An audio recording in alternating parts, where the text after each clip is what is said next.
Hi, I'm Zibby Owens, the creator and host of the award-winning podcast that you're listening to right now. Thank you so much, called Moms Don't Have Time to Read Books. It is a daily podcast, 365 days a year, and each day we talk to an author about all of the things related to their career, their book, their life, and more in 30 minutes or less, because who has time? I am now an author myself, although I wasn't when I started this podcast, and you can get my new memoir, Bookends, a memoir of love, loss, and literature, wherever books are sold starting July 1st, and my children's book, Princess Charming. You can learn more about me at zibbyowens.com, but really you're here to learn more about the authors, and that is what we're going to do. Also, be sure to check out all the other podcasts in the Zcast Podcast Network. You can learn more at zcastnetwork.com and definitely check out those shows as well. I hope you'll all check out the all-new Zibby Mag, Zibby-Mag, the literary lifestyle destination with essays, book news, a lit lifestyle feature, and even some classes. Check it out, zibbymag.com. Bethanne Patrick is the host of the Missing Pages podcast, which is a new podcast from the Podglomerate. And she is a huge, important person in the publishing world. Let me just say that. She has a storied place in the publishing industry as a critic. And she is at The Book Maven on Twitter, where she created the popular hashtag Friday Reads and regularly comments on books and literary ideas to over 200,000 followers. Her work appears frequently in the Los Angeles Times, as well as in the Washington Post, NPR Books, and LitHub. She sits on the board of the Penn Faulkner Foundation. You can find out more about her at bethannepatrick.com, and you will hear all about this fabulous new podcast called Missing Pages, but you have to promise to keep listening to this one too. Welcome, Bethanne. Thank you so much for coming on Moms Don't Have Time to Read Books. So excited to be here, Zibby. I know well, even though my two daughters are grown now, what it's like not to have any time to read books. Yes. Although, come on, you read probably more than anybody. You're like the literary connoisseur. I think this is, as I tell everyone, something that happens when you go to grad school in any humanities subject. You just learn how to consume content on the page really quickly. So it's a little bit freakish how fast I read, but I wouldn't give it up. Do you feel, I have noticed, and I sometimes time myself to be really nerdy, like my reading speed has increased. It continues to increase even slightly the more I read. I haven't done that in a while, and I should, because I just told someone the other day, I'm sorry, I have a dog in the background. Can't even hear. Okay. As long as she doesn't interrupt anything. So about 75 pages an hour is my general speed. And I sometimes find it slowing down if I'm really engaged with something. Then maybe it will speed up if I'm trying to, just go through the center of the page to get to, the end of something. And one thing, I'll be very, very honest with you and your audience, is I found that a lot of books, endings are tough. Endings are really tough. And I have found too many books in the past decade rush the ending. And so sometimes I find myself reading a lot faster toward the end of a book because I'm like, you're really not. Interesting. Yeah. That doesn't go for really good books, though. Yeah. Certainly not my book. No, I'm kidding. No, absolutely not. It was so nice of you, by the way, to have me on Missing Pages. That was so great. And I am obsessed with your show. Oh my gosh. But tell everybody about it, because it's the most brilliant concept, but the execution is even better than the idea. So thank you, Zibby. That is really high praise. And for someone who has been podcasting so much, every day, it's kind of amazing to hear you say that. So thank you. And Missing Pages is about the scams and scandals and fiascos of the book publishing world, of the literary world, let's say. And this is a show that originally was conceived of as something more gossipy and kind of lighthearted. But then when I came on board, because my credit is host and producer, so I really got my hands in there. And when I got in there, and my showrunner, Kayla Littman, also got in there, I don't know if it's big female energy or what, but we were like, well, we have to figure out why this happened. Not just, oh, this is kind of sketchy or this is gossipy. We wanted to know what made it possible. So that's how the show's execution kept expanding. And it took us a long time to put it together, but I'm glad that we did. We don't solve all of the world's problems or the publishing world's problems, but at least we tried to bring up questions. It's amazing. And there's so many, even off the top of my head, that I want you to do episodes about, because I can't wait to hear them. Your episode, what is her name? I can always, hold on. The first woman that you did, not Vishnu. Hold on. Let me find. Yeah, Kavya Viswanathan. Yes, Kavya. Sorry.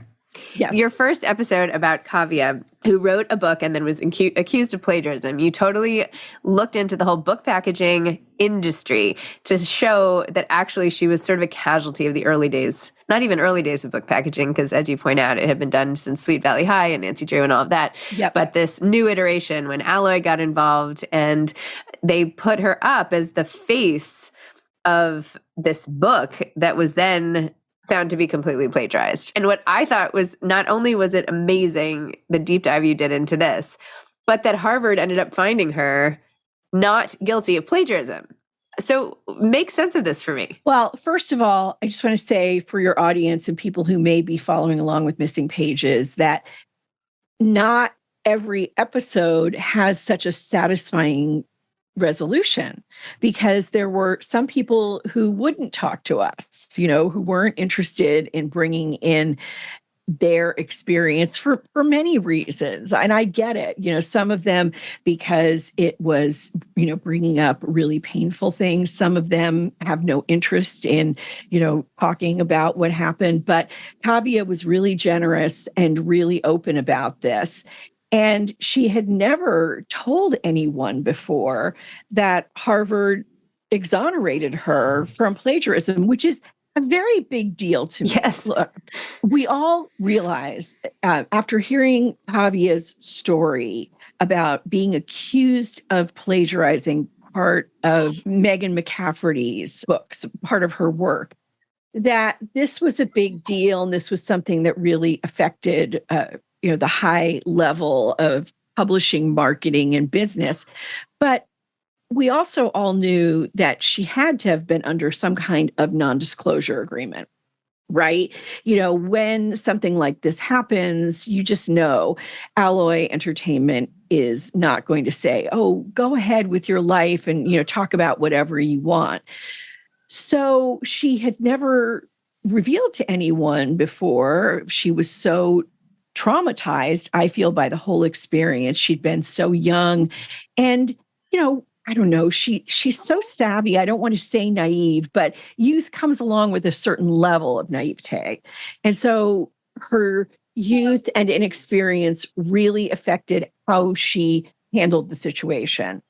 So also at the time that she was being, interrogated by Katie Couric, there's no other way to say it, because Couric really did go after her. And, you can see the clip, you can hear it.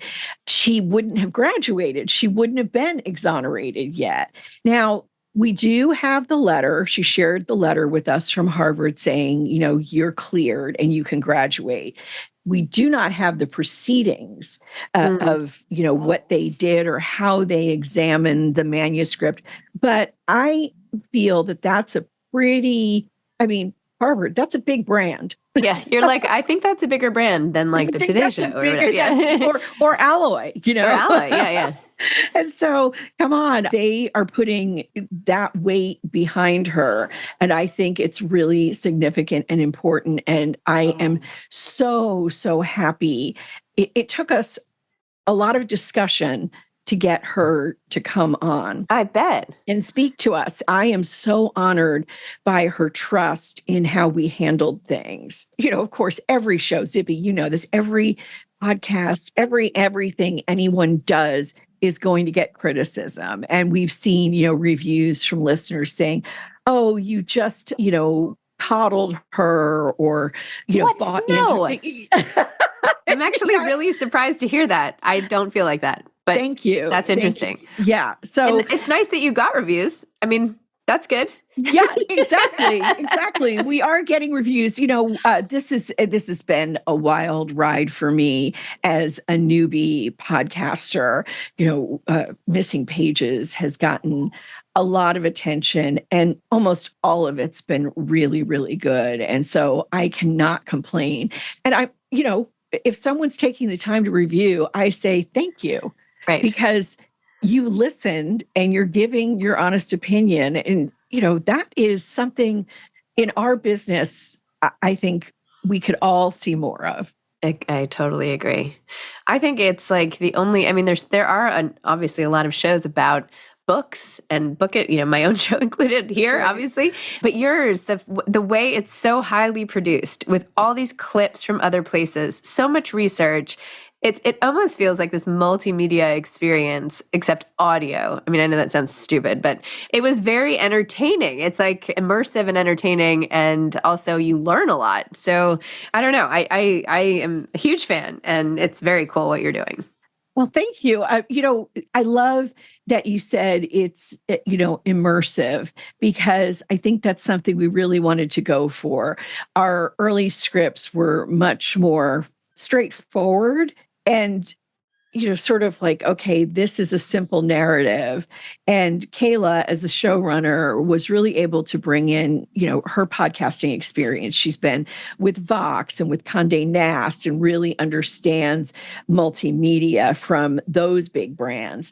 She was able to say, come on, we need some music here, or we need a little Foley sound here, yep. Or, let's pull this clip from so-and-so's interview because it yep. actually speaks to something another person said.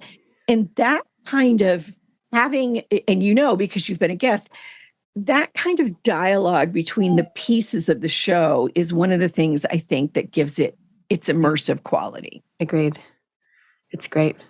Wow, what fun.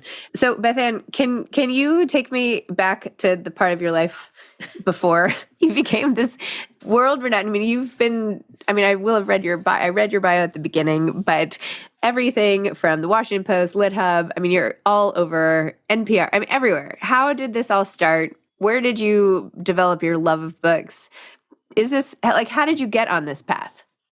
Well, I've got to give all the props first and foremost to my mom, because she was the one that inculcated or helped me grow this love of reading. And she was one of those moms who did all the voices and all the gestures. And I remember when I edited my anthology, The Books That Changed My Life, yep. One of the people I spoke to was Margaret Atwood. And her first line, this is my favorite: I had a reading mother. It's the best thing. And then she goes on to talk about how her mother also did the voices and acted things out. And there's something about that, Zibby. And you're a mom, I'm a mom. There's something about having a parent who doesn't just sit next to your bed and speak in a monotone. There's something about a parent who not only is bringing these characters to life, but a mom or a dad who says, I'm just going to get into it too. It completely changes the experience for you. These aren't just books. They really are experiences. So that's where it started. It continued. I went to college. I got a little afraid. I didn't major in English because I got a couple of bad grades. But then I course corrected by going to graduate school for English Lit. Wait, what did you end up majoring in? In government. Okay. Okay. Right. So, in government, which was great, and I majored in government. So I met my husband at a Model UN conference. So there was a reason for it. See, there's a reason for everything. But then, like I said, I went on to do graduate work in literature, and learned that not just that I could read quickly and bring in a lot of this, but that I just didn't really want to work in anything else. I tried, teaching, I tried a little editing here and there, but then I thought, I just want to read books and write about them. And, I started at the very lowest end. I had a couple of small publications that I convinced to let me write reviews for. And built up from there. And it took a long time. It was definitely not overnight success. It is success. I made a lot of mistakes along the way, Zibby. There are publications that I wrote for and no longer write for. Sometimes not because anything bad went wrong, but because I don't know, there was a turn in my life. I also should say, sorry, I'm burying the lead, as we say in journalism. My husband is active duty military for 21 years. And so we moved a lot. And in moving, sometimes, I let go of opportunities, wasn't able to, keep up with something that I love doing. But finally, I managed to put everything together and say, this is what I'm going to do. I'm not going to throw myself behind things that I don't care about anymore. And this is what the point I'm really coming to in making this life that to many people looks so amazing, right? I mean, as you said, I hear you read my credentials and I'm like, wow, who is that? It doesn't feel like that inside. And that is not me putting myself down. That is just because when you're inside of it, and you know this as well, Zibby, you are just doing the work, and you're doing the work because you really love it. And this is what you've chosen. I feel so privileged to have that and to have had support all the way from my mom to my husband to the rest of my family, to be able to say, this is what I am doing. And I do not need to worry about, another type of work. I don't need to think about what should have been. I am just completely present when I'm working on whether it's writing a book, because I have one coming out next year. I know. I'm so excited about that. Or reviewing a book or talking to an author. You really, when you love what you do get into a state of flow. And so I think that's the most important thing. If someone truly believes that this is the kind of life she wants, I say go for it. Don't think, oh, there is no book media anymore. And by the way, there is book media, because I just got a press release about Zibby magazine. And congratulations, girlfriend. That is very exciting. So I am really excited about it.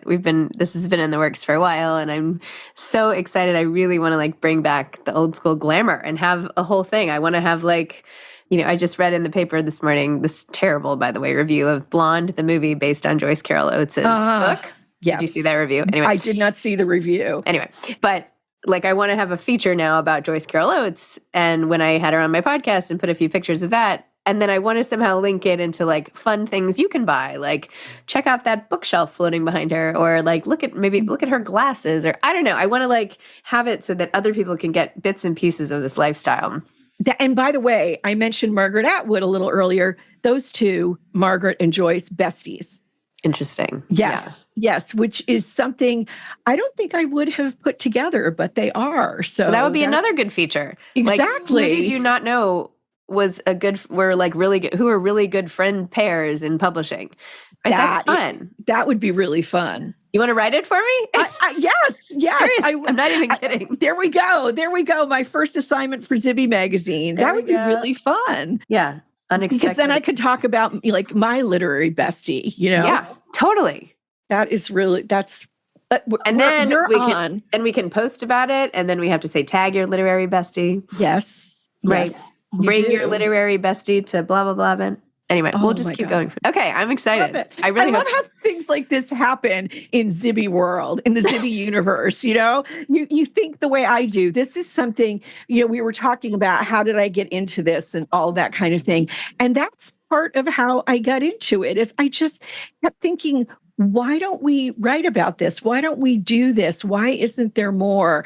And I have had a different path than you have, but at the same time, that's one of the things that keeps me going, because this book publishing world, this literary world, is so full of ideas, personalities, things that tie other things together. And I don't know, this is funny. I've been thinking about this for a long time, about writing something about criticism from the heart.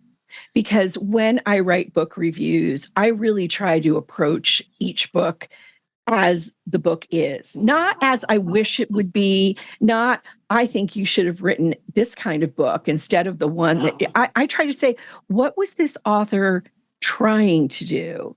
And if there are things that they missed the mark on, I will notice them. And I'm going to give you an example, Zibby, of the recent Anthony Mara Mercury Pictures Presents.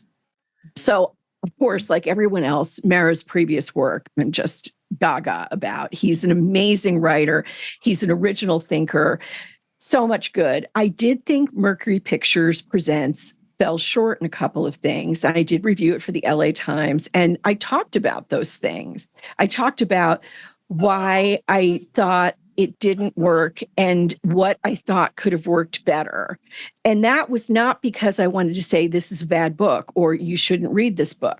Big Anthony Mara fans, go ahead. You're going to love so much about this. You may, as a friend texted me yesterday, find yourself stuck in the middle and thinking, I don't know if I want to finish this book. And I say, you have to finish it, because this is one of those books that does stick the landing, but in the middle, it gets a little bit messy. This is not just me from my heart trying to be kind to Anthony Mara. This is me from my heart saying, here's what doesn't work. But I don't have to rip him apart. I don't have to say this is a terrible book or that no one should read it. And so this is me, really caring about a book. So what I'm trying to get to, oh gosh, I do go on, Zibby. No, you're great. I love it. I could listen to you all day. I love it. Thank you.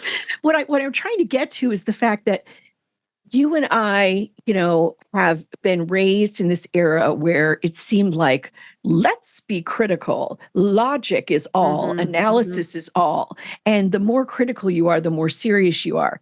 Guess what? I don't believe that. I believe that you can be compassionate and kind and clear-sighted and really lift things up instead of just tearing them apart. And that's what's kept me going for the years I've been in this business. I love that. That's so great. I know there was one review I read. I'm trying to remember which author it was. It was so mean that I emailed her right away. It's not like we were friends. I don't know. She'd been on the podcast, so I had her email and I just had to write. And I was like, look, I just read this. It is the meanest thing ever. You don't deserve this. I really loved your book. I hope you're not paying any attention or something. Don't pay any attention to it. That is not the last word on the book, whichever book it is. The last word isn't the best word or the worst word. True. And so you have to, I was talking earlier about reviews on the podcast, and some of them, are critical. In a way, I love that because it means someone paid attention. Yes. And they cared enough to be honest. We had amazing this week. We had a New York Magazine in print review from Nick Qua. Oh my gosh, amazing. So amazing. That's I know. Really awesome. I get his newsletter. How big this is, right? Yeah, that's a really big deal. He had some criticisms, one of them being that the host, Bethanne Patrick, says we authors too often. Oh, man. I thought that was hilarious. That's grasping at straws. That's fine. That's a fine critique. Okay, you can live with that. Yeah, yes. Exactly. I can live with that. So, there's no reason for anyone to tear anyone apart. But if they do, or what have you, the author doesn't need to take it to heart. Yeah. Agreed. Wait, and now I'm sorry I missed that review. I'm going to go read it afterwards. But anyway, your memoir, which I'm like very sad because it would have been, I'm sure, a perfect memoir for Zibby Books, but it's okay. I understand. We weren't launched in time. I sold it on proposal years before Zibby Books launched. Okay. It's all right. There you go. I don't blame you. Wait, tell me more about it. I've been working on it for a really long time, and it will be wonderful if I'm able to come back and talk to you about it next year. It comes out in May 2023, and it's called Life Be: Overcoming Double Depression.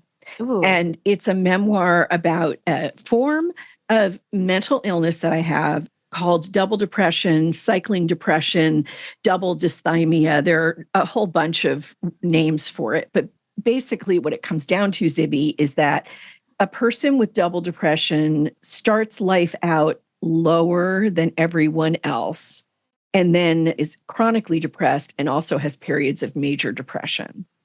And so what this means, that the most significant thing to tell you about it, because I don't want to, bore your audience, is that I was always depressed. And then I had these periods of major depression. So I was being treated for depression for quite a long time. And I thought, doing everything I'm supposed to do, taking my meds, going to therapy, being a good, healthy person, but I was still having major depressive episodes.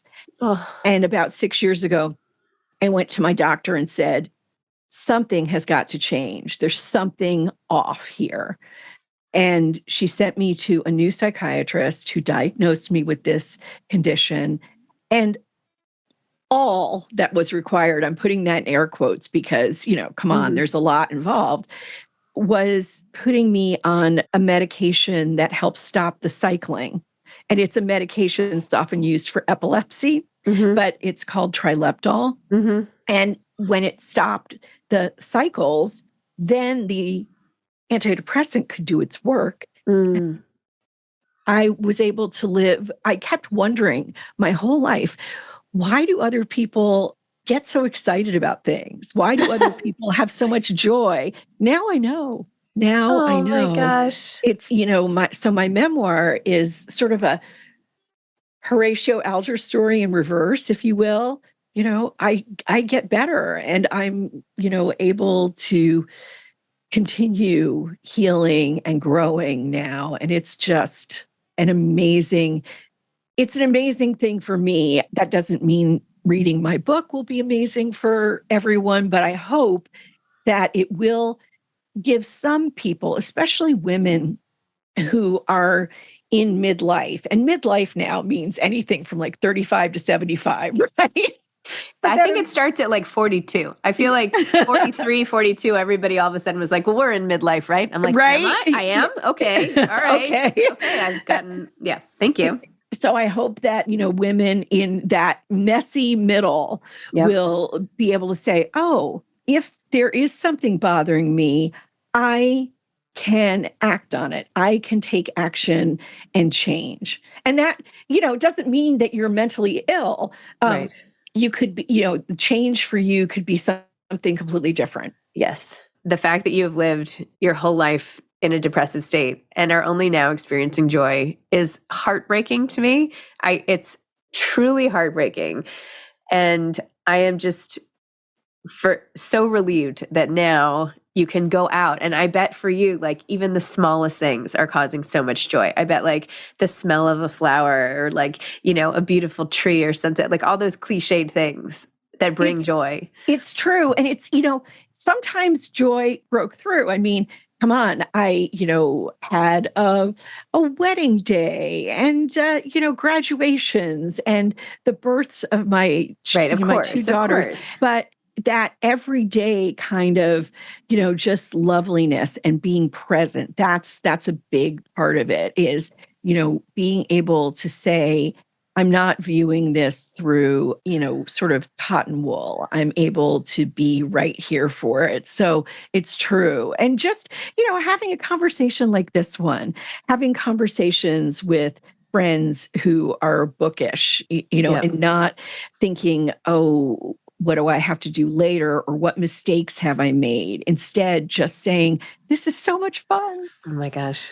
Well, I can't wait to read your book. What's the title? Oh, Life you told me already. B, yes. Plan B. And Life B, I'll just tell you really quickly, refers to there was a moment when I first took an antidepressant, and it was a big decision for me because at the time it wasn't something everyone was doing. And 2 weeks after I started taking it, it felt like that moment at the eye doctor where they say, which one is more clear, A or B? And you're like, B, I can see much more clearly. So that's what it's about. Oh my gosh. Well, I'm really excited for it. And yes, please come back when it comes out. Send me an advance copy. Let me know what I can do to help. I can't wait. Absolutely. And thank you. I'm so excited for Missing Pages. I'm hooked completely. And it's exactly the kind of like delicious insider look into all sorts of stuff. So I'm waiting for James Fry. You haven't had that scandal yet? No, not yet. And I should say Missing Pages is produced by the Podglomerate, which is this amazing group. And we talked a little earlier about how highly produced it is. And so I just want to give a lot of props to the CEO and our executive producer, Jeff Umbro, and his team. So you can find Missing Pages everywhere, but if you subscribe on Apple Podcasts, you get bonus episodes. I saw that. That's cool. You, Zibby, are one of those bonus episodes. So thank you. All right. Amazing. Bethanne, thank you. Thank you for the time. And when are we hanging out? Obviously not now, but you know soon. what, Zibby? I'm going to be in New York at the end of October. So great. You will be able... I will give you a ring. Perfect. Let's make a plan or something. We will. Okay. Thanks again for having me on the show. Take care. Okay. Bye-bye. Thanks for listening to this episode of Moms Don't Have Time to Read Books. Don't forget to follow me on Instagram at Zibby Owens and at Moms Don't Have Time to Read Books. Also sign up for my newsletter at zibbyowens.com and sign up for my virtual book club and meet lots of authors on Zoom every other week. Thanks so much to Steve and Ryan at Texture Sound for the sound editing. And thank you to Morning Moon Productions for providing this fantastic intro and outro music.